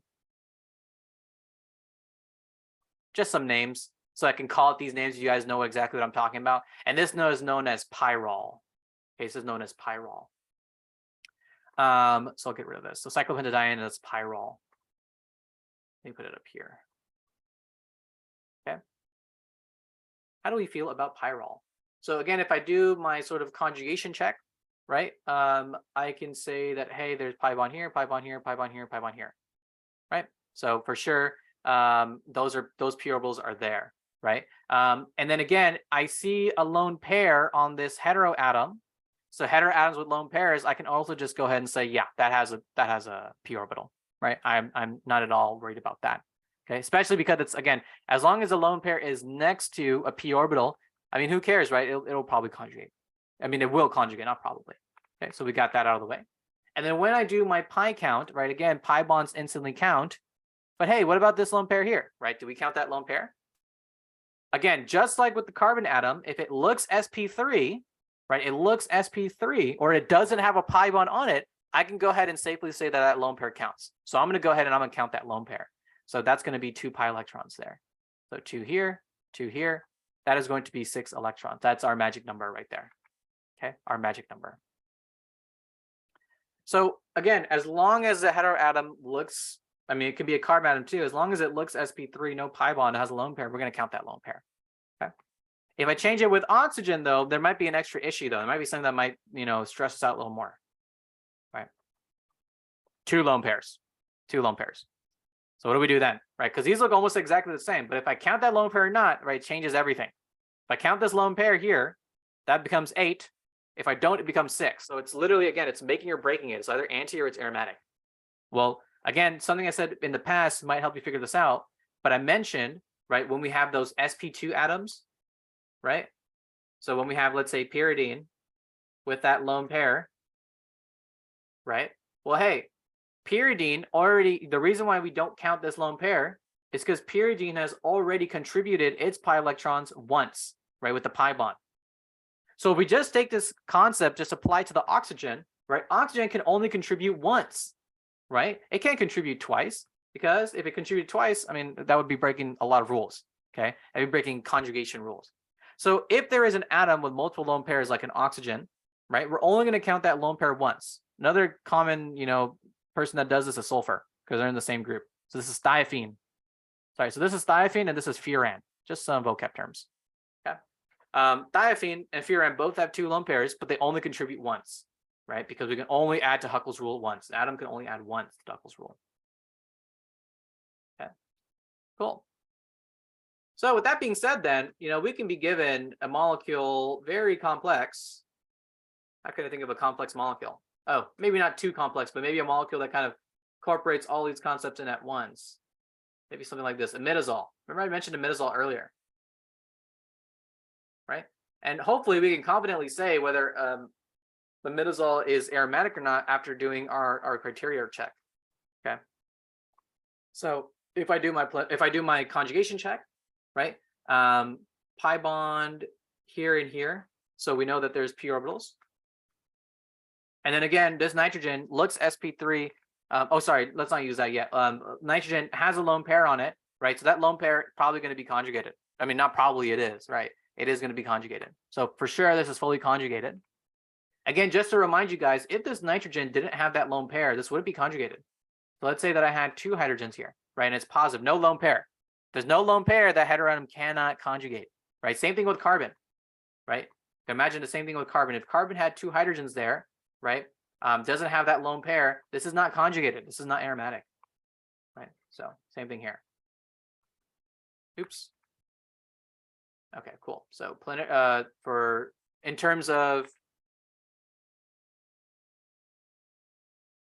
conjugation, that passes the rule. Again, I don't think you guys were going to see this in lecture and be told this is not aromatic, this is not planar. So we'll assume it's planar. So let's go ahead and let's do our Huckels count.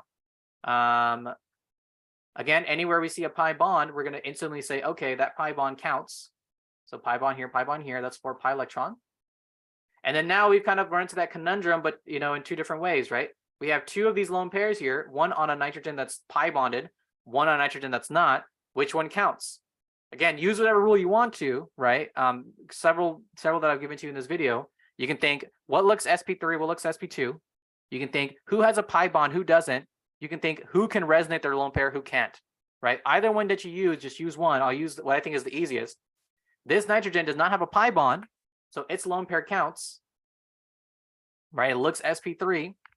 This nitrogen here, though, this nitrogen has a pi bond, right? It has that pi bond, so it's not going to contribute its lone pair, right? It's already contributed to the Huckel's rule, right? Also looks sp2, so it's not going to contribute, and it can't resonate that lone pair, so it's not going to contribute. Okay, so again, 1, 2, 3, we hit that magic number of 6. So we've really been hitting a lot of 6 today. That's great.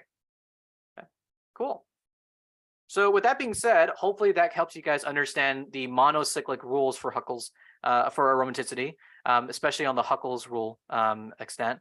Again, really the biggest thing here is doing a lot of practice. You've really got to do a lot of practice. You know, I think maybe, you know, just like an hour or two before your exam, just so you can really get those concepts drilled in. You know, funny story. So what you're probably going to see in a lot of practice is not just one ring. You're probably going to see multiple rings, which is kind of hilarious to me that there's like multiple ring systems that they give you and they ask you, hey, is this aromatic or not? Again, hilarious to me because Huckel's rule, actually, I'm pretty sure Hückel even commented on it. Huckel's rule actually tends to fail a lot on the multi-ring systems or polycyclic rings. So if you ever have like the polycyclic rings, Huckel's rule tends to fail a little bit, or it's harder to apply. Hückel only made his rule for monocyclics or just single cycles. But somehow we've, you know, I mean, we've kind of, you know, broken a lot of rules on the way and just said, hey, you know what, let's just go ahead and say that that we can do these things like these polycyclics because they just work, right? They just happen to work. So a lot of organic chemistry, when we try to apply to higher systems, we kind of cherry pick examples that tend to just work. So you'll see that a lot in your practice and stuff. Okay. Cool. So with that being said, let's go ahead and let's do some practice, right? Because again, practice makes perfect. You know, I'll also even ask in the chat, if you guys want, we can, whatever aromaticity practice you're given on Canvas or whatever, we can go ahead and do that too. Like we can set a time maybe tomorrow. That'd be nice. Tomorrow might be a nice time. I'll ask in the server too. But yeah, let's go ahead and let's do some practice. Let me just make sure I'm not doxing myself or anything on here. Let me go ahead and do a new share. Okay. Cool. All right. So I went ahead and removed everything that would identify myself. So, you know, good luck trying to find out who I am, right? Cool. So I'll put the sheet in the Discord as well if you want to. I mean, you can kind of see it has a lot of crazy things going on. But you can go ahead and try this out if you want. You can see that I broke my own little rule down here by doing multi-cyclics, just because you know, whatever. This is how it is. But yeah, we'll go ahead and we'll you know, if you want, try this on your own. I'd say as an 8B student, you should be able to at least get to the, you know, this last row here. So you should be able to do all these until the last row using all the rules we used. And then we'll talk about the polycyclics together. Or you could try these if you want. That's totally fine. No big deal there. Yeah, cool. All right. So let's just get into it. Let's see here. So if we do the first couple, we've kind of done some of these. I realize I'm not very creative, as you can see. We have done some of these.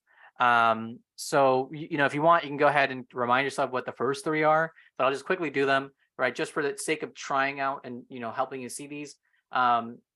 Check your conjugation, right? Always check that first. So pi bond, pi bond, pi bond, pi bond, and carbocation. Those for sure have p orbitals, so I mark them. And then if there's an anion, right, I'll mark it for the time being, but as long as it's next to another one, like another p orbital, it's definitely conjugated. So fully conjugated system. Let's do pi rule 1, 2. So that is going to be 4 electrons just from the pi bonds. Again, cation doesn't give anything. And as long as this lone pair is not on a pi bonded atom, looks sp3, right, resonates, whatever you want to use, for sure it works. So this is another 2 electrons here. So 2 electrons, 2 electrons, 2 electrons. That is 6 pi electrons. So aromatic. Okay. Again, all I've done here is switch by 2 electrons. So we know that this is planar. We know it's conjugated. All we've done is go from a positive to a minus. I've changed it by 2 electrons. Hopefully we can say confidently what this is. This is anti-aromatic. I don't have to do it. I just changed the system by 2 electrons, right? That's exactly what it's got to be. Okay, cool. Again, this is pyrimidine.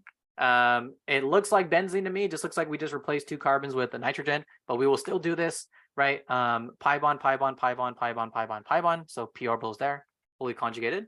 And then when I do Huckel's rule, right? Pi bond, pi bond, pi bond. Every atom has contributed via pi bond, right? These lone pair here, who even cares because they're on pi bonded atoms. So the 6 pi electrons, this is aromatic. Okay. Cool. So those three, hopefully, I mean, we're just familiar with them because we did them before. These next couple ones we haven't really talked about, and they're pretty complex, right? They're really meant to make you think. So let's go ahead and do them. So this one here has a boron in it. If you remember, if anyone remembers what that meant, boron just means that there's a carbocation there. So if you want to, you can rewrite this such that there is a carbocation here. That totally works. It's up to you to do that. Either way, there's definitely going to be a p orbital there because it's a carbocation. So p orbital here, here, here, here, and here. There are 2 lone pairs on here. So as long as there's a lone pair, we can just count it, right? It has a p orbital. So it's fully conjugated. Now we just do Huckel's count, right? So for sure here and here, there's going to be 2 pi on those sides, right? This is a carbocation essentially. So there's 0 from this. And again, sulfur looks sp3, right? No pi bond. So it's going to contribute a lone pair. It has 2, but we're only going to contribute 1. You can only contribute once to Huckel's rule. So 2 pi there. So that's going to be 6 pi electrons. Okay, so this is aromatic molecule. Okay, let's say that I took this borane and I turned it into a nitrogen, right? A nitrogen with a lone pair, right? What is that going to do to the system? What's that going to do if I change this to a nitrogen with a lone pair, right? First off, I've added 2 electrons to the system.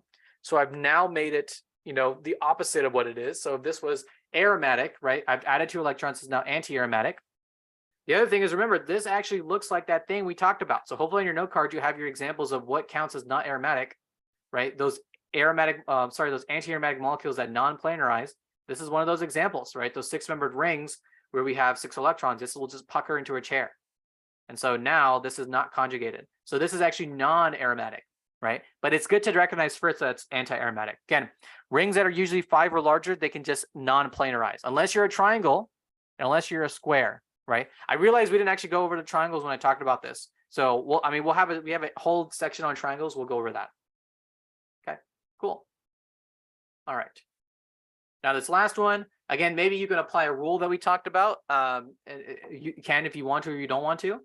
Or you can just go ahead and do the the whole 4 criteria. So let's do the 4 criteria just for the sake of it. So pi bond, pi bond, pi bond, pi bond, pi bond, pi bond, fully conjugated. And then when we do Huckel's count, for sure these pi bonds count, right? And again, we've already counted, these atoms have already given electrons towards Huckel's with their pi bonds. They're sp2, their lone pairs are not going to count, right? That is 6 electrons, right? So this is aromatic.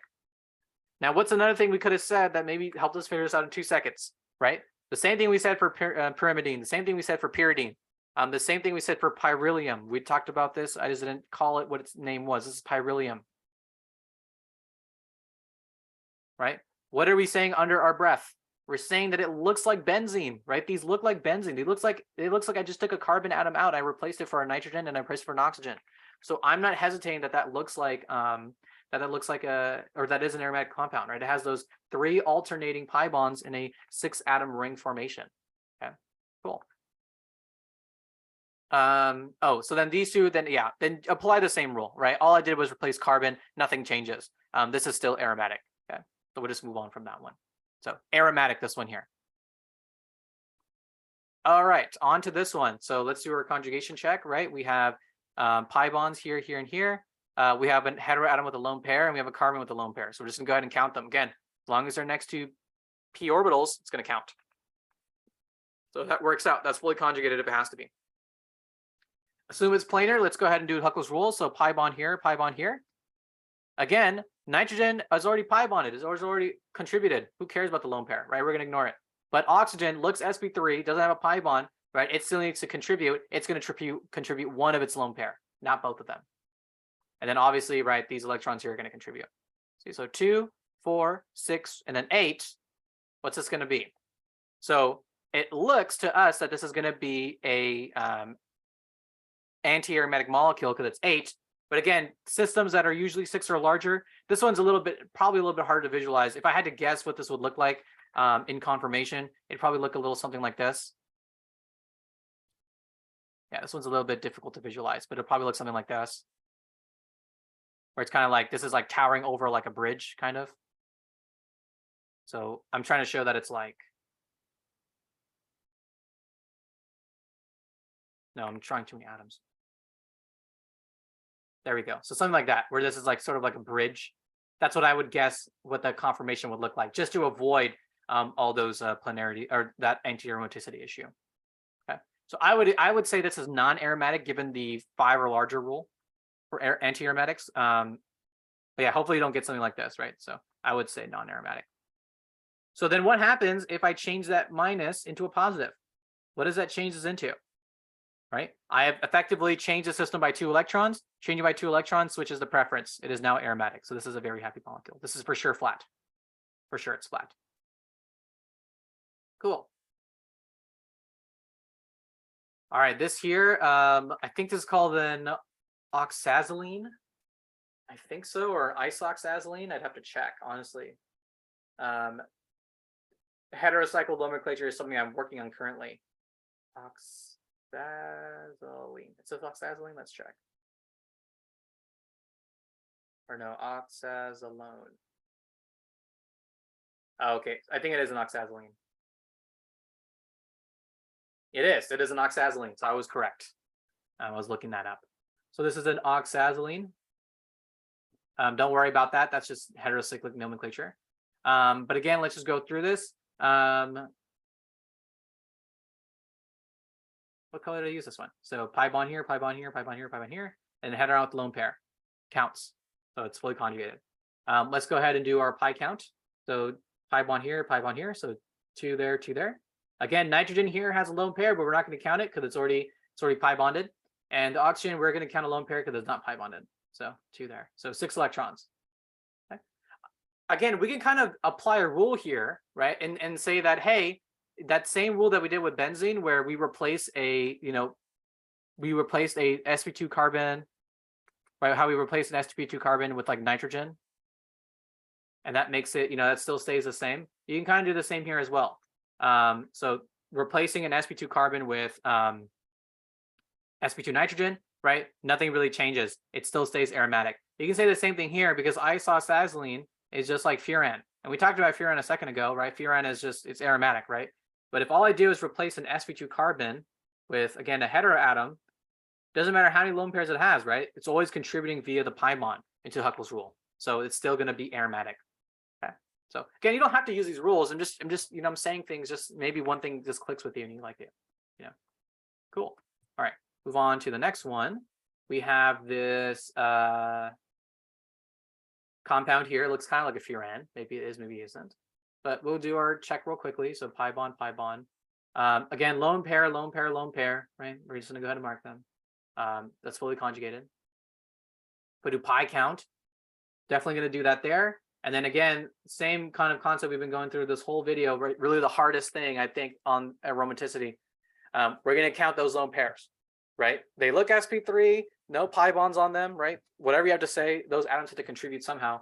And that's how they're contributing, right? They're not cations, so you don't have to worry about that. So 2, 4, 6, 8, this is an anti-aromatic molecule, right? But it is 5, so it could pucker itself out, right? I don't know how this one would do it, but it could potentially pucker itself out. So it could be anti-aromatic, could be non-aromatic, whatever the cutoff is in class, right? And again, really when it comes to non-aromatics, hopefully you're shown something in class.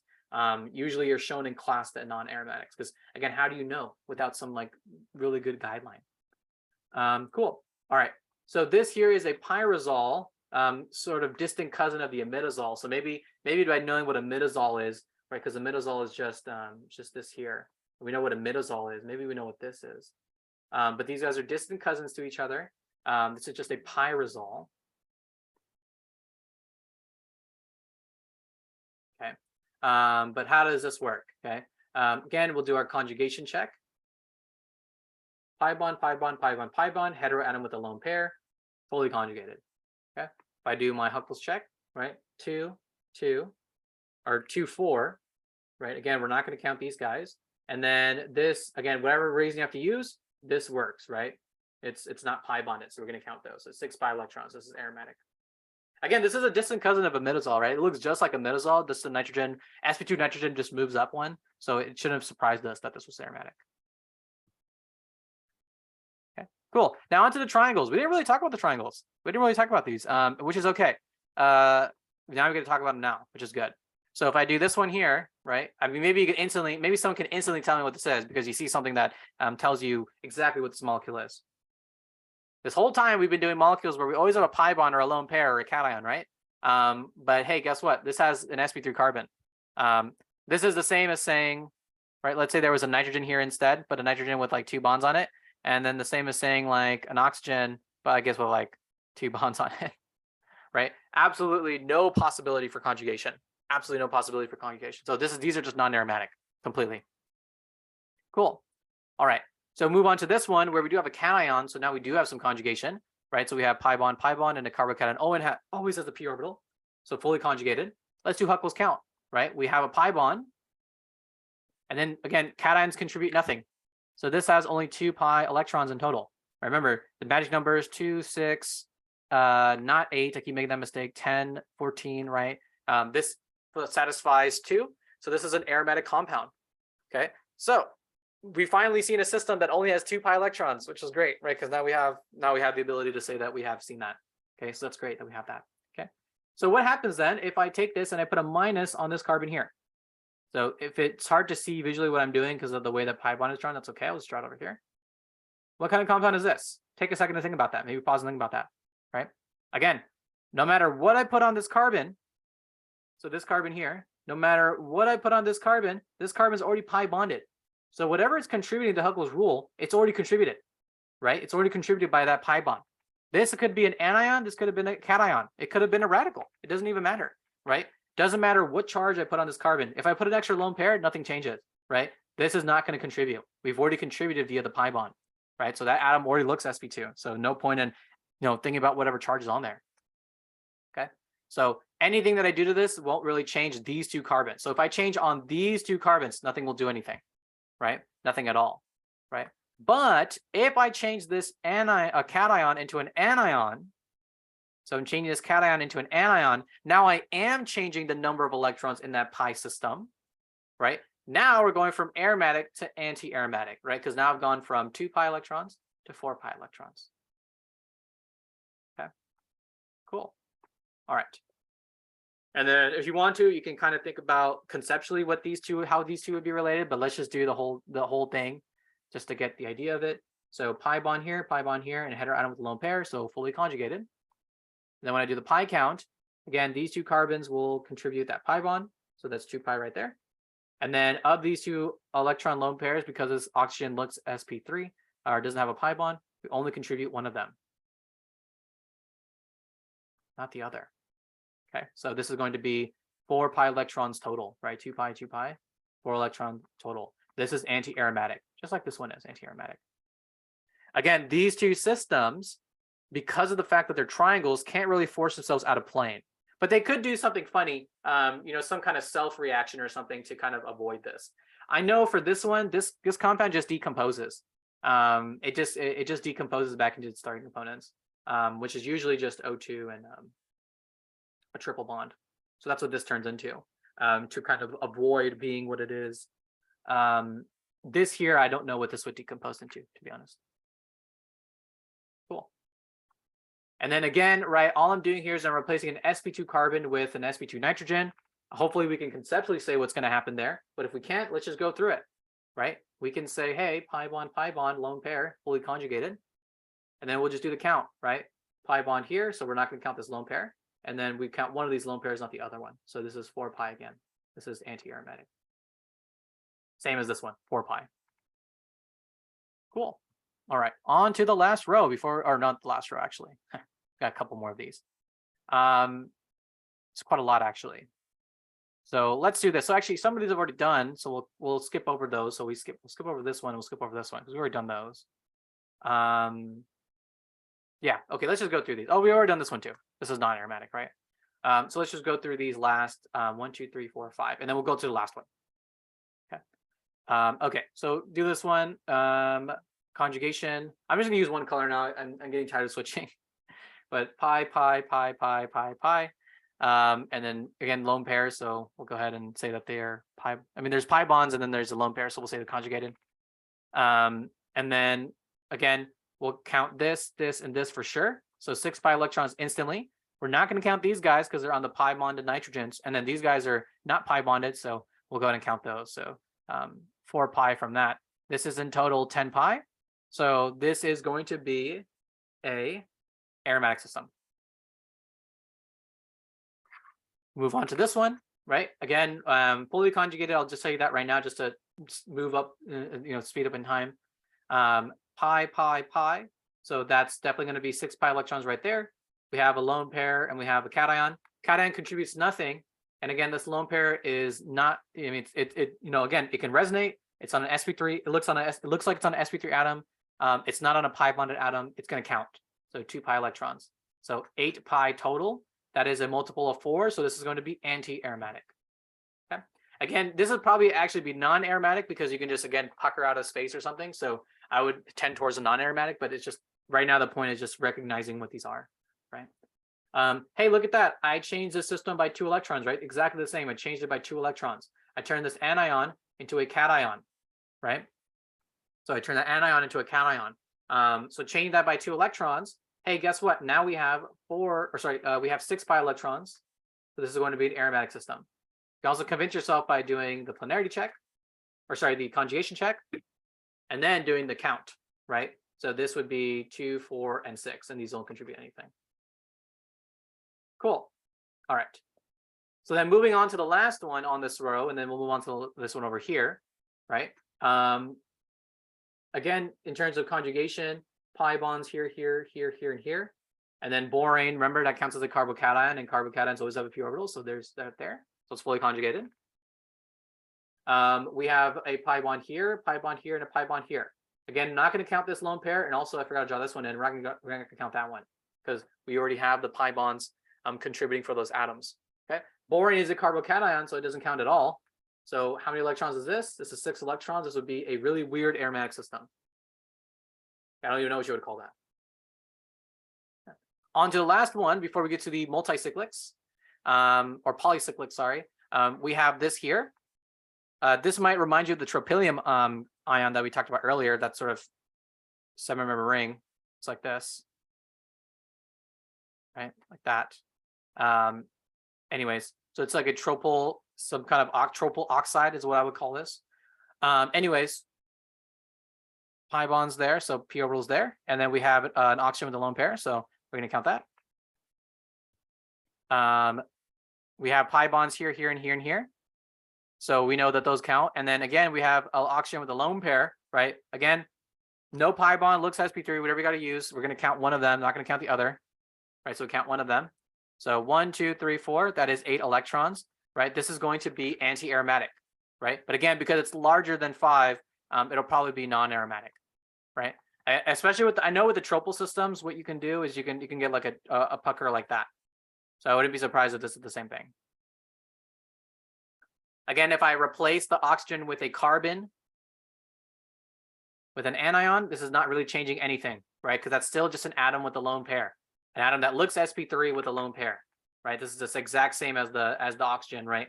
Same if I did if I did this, but I put a nitrogen here, right? So I put a nitrogen there. Same exact thing. It's still just an sp3 looking atom with a lone pair, right? All 3 of these are anti-aromatic. Nothing changed. And then again, if I put a minus on this carbon here, again, that doesn't change Huckel's count at all because that anion is on the sp2 atom. So I didn't change how many pi electrons there are. I just added, a non-pi electron. That does nothing. Okay, cool. All right, so all that leaves in are these squares, and we've already talked about these 2 here. These 2 I'll leave as an exercise to you guys, but just to be nice, I will tell you what the answers are. This here is aromatic because we have a pi bond and we have 2 electrons here. We don't count these, right? So it's aromatic. And then this here is anti-aromatic, right? Because we have a pi bond and then we have this here. This doesn't contribute anything. So 4 pi electrons there. So 6 pi and 4 pi. Okay, cool. Now to finally finish off this video, hopefully finish off the next 15 minutes so we round this video out. We'll talk about polycyclics. Now, here's here's the thing with polycyclics. Polycyclics, again, Huckel's rule was never made for them. Huckel's rule was made for monocyclics. Polycyclics, it gets very complicated how to do these countings, especially when you get to these are hand-picked, cherry-picked examples that I've chosen here, okay? Generally, the rule is as long as one ring is aromatic, the whole system is aromatic, okay? Because it has to be aromatic. That's how it works. Okay.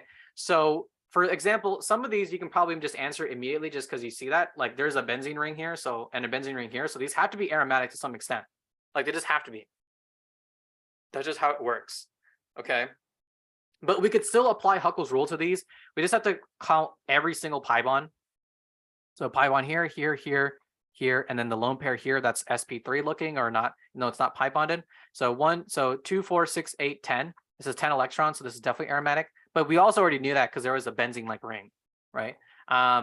Same thing here too, right? We have these two benzene-like rings. It would be really weird if this ended up being non-aromatic, right? That wouldn't make any sense at all. That this would be non-aromatic, or sorry, anti-aromatic. So we have these 2, 4, 6, 8, 10, 12, and then right the two lone pairs here. So it is 14.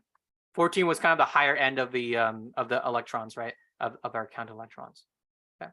Now this one is a bit interesting. Again, if you try to use the one ring is aromatic, so it must be aromatic rule, it's not going to really work because none of these rings look aromatic. So let's just count the total number of pi electrons, right?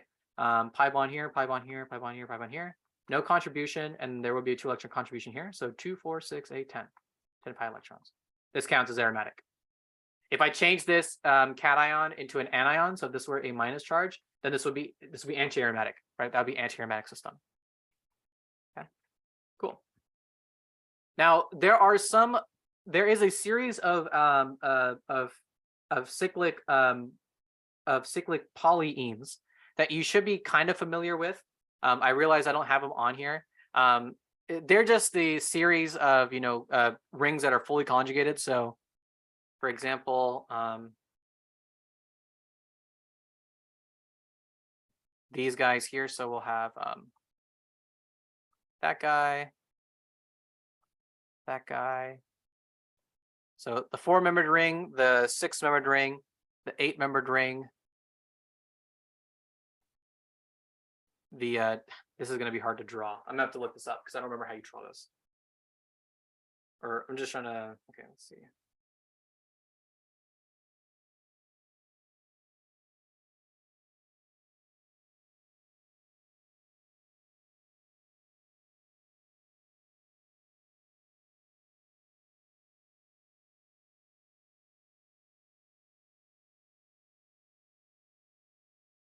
All right.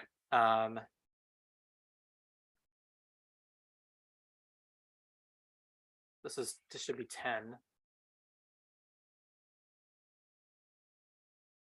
Okay, I can't draw that correctly. Whatever, it's okay. I'm not an artist, but maybe some of you guys are, and you guys can do those 2 challenges at the beginning of the during challenges. That'd be pretty nice and fun. This is the 10, and then do I really want to draw the? Okay, I guess this 12 is not too bad. I think the 12 should be this.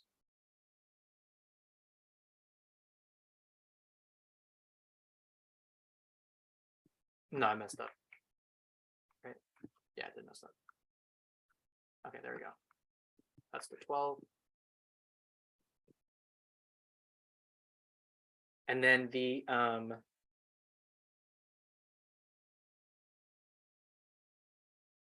would the 14 even look? Whatever, I'm not going to draw it. Whatever. There's a 14, and then there's like a 16 and an 18. Whatever. I'll just put them here like that. So these conjugated polyenes, hopefully you've seen at least 1 or 2 of these in lecture. But you should be somewhat familiar with them, just to the extent of like which ones are aromatic and which ones aren't. Obviously we talked about 4. 4 is anti-aromatic, right? And then 6 is aromatic. Sorry, this is aromatic. The 8 is anti-aromatic, but again, it non-planarizes, right? So it's non-aromatic. So technically anti-aromatic, but we call it non-aromatic because it's not planar. 10 is interesting. So this is the one that I would really want you guys to know because it could show up on your exam. 10 should be aromatic. It should be aromatic, right? It should be aromatic because it has 1, 2, 3, 4, 5. That's 10 electrons, right? But it turns out that because of these 2 pesky hydrogens here, right? You can see that they're kind of sandwiched into each other. It actually forces it to be non-aromatic. So kind of an interesting, that's an interesting one. So I would definitely know the 10 polyene. That one, maybe you've seen it in lecture, right? That's like the one exception to aromatics being planar. 12 obviously going to be anti-aromatic, but it forces itself out of plane, right? 1, 2, 3, 4, 5, 6, so 12. So it's anti-aromatic, but it'll force itself out of plane. So that then means that 14, right, will be aromatic. Yeah, 14 should be aromatic, but oh, does 14 force itself out of plane? Okay, I'll have to, that one I don't remember. I don't think so though. I think 14 should be, yeah, 14 should be fine. I think unless this was told you guys otherwise in lecture, so just check in lecture, it should be aromatic, it should be fine. I'm just aware, I know that the 10 one is anti-aromatic or non-aromatic because it forces itself, but then and then 12 is non-aromatic, and then 16 again non-aromatic because it should be anti, but it'll force itself out of plane. Okay. After that, I mean 18 is then again aromatic, and then 20 anti, blah blah blah. Move on. But you should be familiar with at least the first 5. Those are usually typically game. Okay. So these are the conjugated polyenes. You should know those.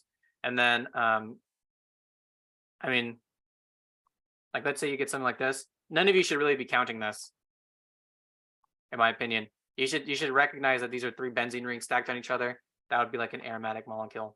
That's what, I mean, you can count it too, right? 2, 4, 6, 8, 10, 12, 14. 14 is a magic number, so definitely aromatic. So with the larger, you know, higher order rings and stuff, just do the counting, and you'll probably be fine. Just know these exceptions for the polyenes.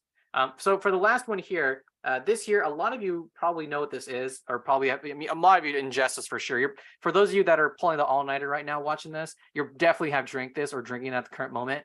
That's caffeine, a natural product. And caffeine kind of offers a lot of a lot of electron pairs, right? A lot of craziness. But let's just quickly go through this to see how we would solve this, because there is one trick in here that professors like to use. And it's one that's like kind of annoying, but you know, as long as you know it, you'll know to apply it. Again, there's 2 rings here, so we could go 1 ring at a time, or we could just count everything all together. Let's just first prove to ourselves that it's conjugated, right? So everywhere there's a pi bond, just put a line. So I know the pi bond's facing outwards, but it's still pi bonded, right? So it's still pi bonded. And then heteroatoms with lone pairs, right? So those guys count. So it's fully conjugated for sure. For sure. Okay. And then if I count electron lone pairs, right? I count here, and then I count. So I count those pi bonds there. That's already 4. And then anywhere where there's like an sp3 looking atom or a non-pi bonded nitrogen, so all these guys here, we count those, right? So hopefully by the end of this video, you guys have kind of gotten a good idea of like what electron pairs to count or not. But then the question becomes like, what do we do with these carbons? Because these carbons are pi bonded, right? But they're pi bonded to oxygens. So how do we deal with that? Well, if you use the hint, which is that there is a carbonyl resonance form, the resonance form is just this. This is minus, and this is minus. So that must mean that this here is plus. So these are essentially carbocations. And like we talked about before, carbocations don't contribute anything. So we can cross those out and we can just count this. So 2, 4, 6, 8, 10. This is 10 electron system. Again, we're never counting these electrons here, right? Those never count. And we're never counting these electrons here because they're not even in the system. So those don't count at all. Okay. So that's caffeine, aromatic molecule, very complicated or bicyclic molecule. We call this a bicyclic molecule. So I guess it's a very, you know, it's a very appropriate thing for UC Davis students to be drinking, because you guys are probably, you know, drink one hand on your coffee, one hand on your bike, right? Barely making it to class for your quiz. That's totally possible. Okay, cool. All right. So with that being said, let's call it here. I apologize again if this video felt a little disorganized. It is a little disorganized, I'll admit, because I'm doing this right off on one go. I just kind of got up and did it. I didn't really like sit down and make notes of what I wanted to talk about. Like actually that polyene stuff I probably should talked about earlier, so I apologize. But anyways, hopefully this is still helpful. If you guys want, maybe we can meet tomorrow and do whatever practice you guys have on aromaticity, just to get that out of the way and done and help you guys out. Cool. Yeah. So yeah, if there's any questions, just let me know. Good luck on your quiz on Wednesday. It's still another day, so definitely ask as many questions as you can. All right, you guys have a good one. See ya.